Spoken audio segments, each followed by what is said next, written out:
Have you had those conversations where you're having a talk with someone else and you just feel like they're not listening because they can't wait to get their own words in? Hmm? Well, I've had those conversations, and if you're anything like me, you want to just tell them what communication is all about. It's not about mind reading. How can they prepare their response when they don't even know what you're going to say?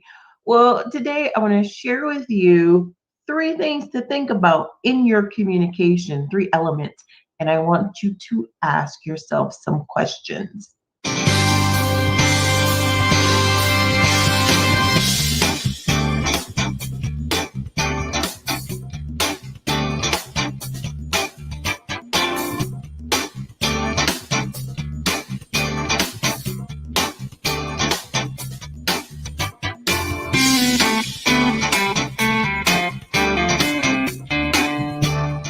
Ask yourself some questions. Ask yourself how you communicate with yourself.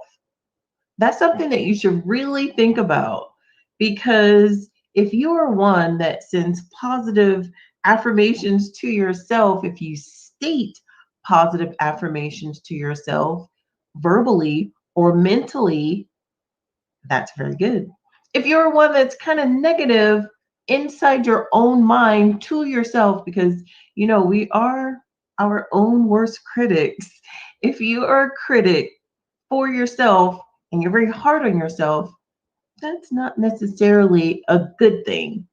And the way that you communicate with yourself, it may tend to leak over into how you communicate with other people. So ask yourself that question. How do I communicate with myself? What do you tell yourself? I mean, there is such thing as positive self-talk, and there's such a thing as negative self-talk. What are you saying to yourself? And what are you saying to other people? So I want to share with you and talk to you about three things that I want you to think about. And I want you to ask yourself those two questions. Think about those two questions as we go along. So this month, we're going to talk about communication. Each week, we're going to talk about a new subject or a new area of communication. But today, I just kind of want you to think about three things in your communication. So today we're going to talk about three elements of communication. And here's the lineup of events for this month. Next week, we're talking about how comfortable you are sharing your own story.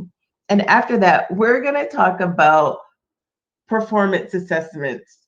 Many people don't like to do performance assessments, but performance assessments can be a lot easier with simple preparation.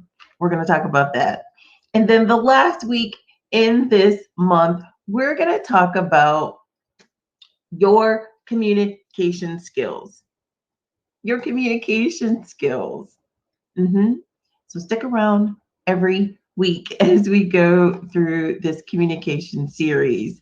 I am right now wearing my communication definition t-shirt that we have created. You can get yours. Follow the link in the description to get your communication definition t-shirt, and you'll be able to get all of the colors or any of the colors that you see listed here. So every Thursday, I hope that you join us on Lunch and Learn as we talk about communication and just give you some things to think about when you are communicating with others. Now, this communication is geared specifically on when you're having a conversation with another person, not so much when you're having a conversation or when you're delivering a message to a group of people. So, like I said before, ask yourself, how do you communicate with yourself? What are you saying to yourself? What do you say to yourself when you get up in the morning? What do you say to yourself when you get up out of bed? Is it different on Monday? Is it different on Tuesday? Is it different on the weekends? Well, if you're working a 9 to 5, and if you're working a 9 to 5 that you don't particularly feel really thrilled about or engaged about, your self talk on Monday morning could be very different than your self-talk on Saturday morning. If you're working a 9 to 5 and you have to go into an office, because on the weekend you may feel more free and you may feel more excited, more motivated, more enthusiastic about your day. Hopefully that's not the case.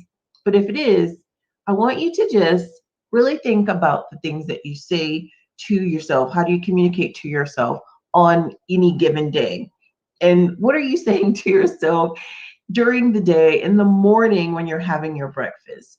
Just think about those things, because if you're anything like me, you have lots of things running through your head, lots of different thoughts running through your head at different times of the day. And in those thoughts, there are details on the things that you say to yourself. Sometimes they can be positive, and sometimes they can be not so positive.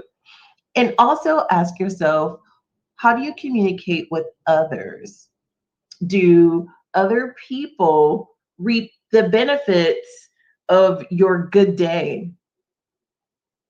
If you're having a good day, if you're feeling positive, do other people around you reap the benefits of you having that good day? And the same goes if you're having a bad day.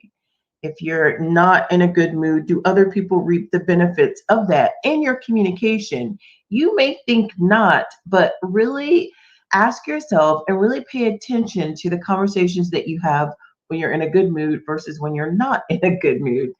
It may surprise you. So come in closer, because I really want you to understand this right here. We are always performing, and sometimes it's pretty effective, but sometimes it's not so effective. As we are always performing, we build performance based habits. So, our habits that we have, the habits that you have, the things that you normally do, the things that come second nature to you and easy to you, they're tied to your vision. And they're also tied to your purpose, to the purpose that you have set for yourself, to the task that you have set for yourself for that day, whether those tasks have been set by your employer or whether those tasks have been set by you. All of your habits are tied to your vision and to your purpose. So, those actions that you're taking, whether those actions are set by your employer or if they're set by you, the way that you do things each day are out of habit, and they're not necessarily intentional, because you really have to be focused to be intentional. That's not to say that you cannot do that, because you can, but a lot of the things that we do, most of the things that we do are out of habit. But we can get out of that habit. We can break those habits by properly using elements of communication. I want you to think about these specific 3 elements of communication: body language, your tone of voice, and the words that you're using. Your body language is going to say a lot about your communication and about how engaged you are in your communication. The tone of your voice says a lot. Really? Really? Really? Really? The tone of your voice says a lot, and the words that you use say even more. Your words are powerful. Your words can be as sharp as daggers or as sweet as candy. It really plays a difference in your communication. And I want you to think about these things more specifically in your communication with other people. But first, I want to share with you and encourage you to listen to TalentSmiths' latest productivity music playlist.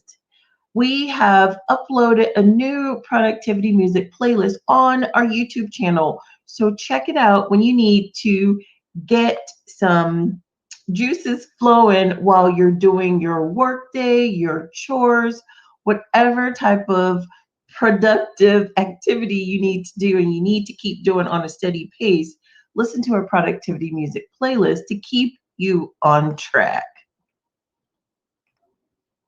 I want you to think about your body language. Ask yourself, with your body language, are you communicating that you are truly engaged in the conversation that you're having with the other person? Because if your body language says this, it doesn't matter if you're smiling.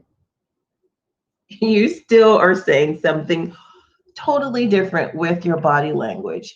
If your body language says this, it doesn't matter if you're smiling because you are saying something totally different with your body language. Now, this communication is still effective if you're in a virtual situation, thinking about an interview process. If you are having body language that's like this during your interview, what message are you sending? Even if you have a virtual background on your screen, your body language will still be perceived a certain way. In thinking about the tone of your voice, ask yourself if you're listening with empathy. Are you listening with empathy to the person that's speaking to you? Are you really engaged? Are you sympathetic? Are you listening with a concerned tone? Do you care about the person that's talking to you? Now, whether that's a personal relationship, a professional relationship, whether you agree with how this particular individual, personal or professional, handles themselves in other situations or something that's happened in the past, that can play a big part into your tone and your delivery and your communication with them. So think about that as well. And the last thing that I want you to really think about are the words that you're using. Ask yourself if you've totally discredited their message and you are using derogatory words or using words that don't uplift the person that you're having the conversation with. That can play a big difference in your communication and a big difference in your conversation. And a sarcastic word that you're using in your conversation that you think is just not a big deal really is a big deal to the listener. So think about those things in your conversation. What is communication? Well, on the TalentSmiths communication definition t-shirt, I want to bring you in closer so that you can see what we say it is. Communication is when I talk and you listen to what I'm saying in its entirety before you attempt to respond. Number two, it's you talk and I listen to what you are saying in its entirety before I attempt to respond. Number three, we are both engaged in learning and exchanging information with each other, not mind reading. Communication is not mind reading. So here's some actions for you to take and some things for you to ask yourself. I challenge you to take these 3 questions to heart and really implement them. Ask yourself these questions. The first question, how will you change your body language in your next conversation? Will you go from this to open arms? How will you use your tone to guide the conversation? Will you go from a sarcastic tone to a more empathetic tone? What type of words will you avoid in your conversation? In your next communication, what words do you solemnly swear not to use? Hopefully, it's any of the derogatory words because you can just eliminate them from your conversations going forward. Hashtag communication. If you solemnly swear to think about these 3 things in your next conversation, your body language, your tone of voice, and the words that you are using, in your communication. TalentSmiths is meeting you where you are. You can follow us on any of our social media platforms of choice.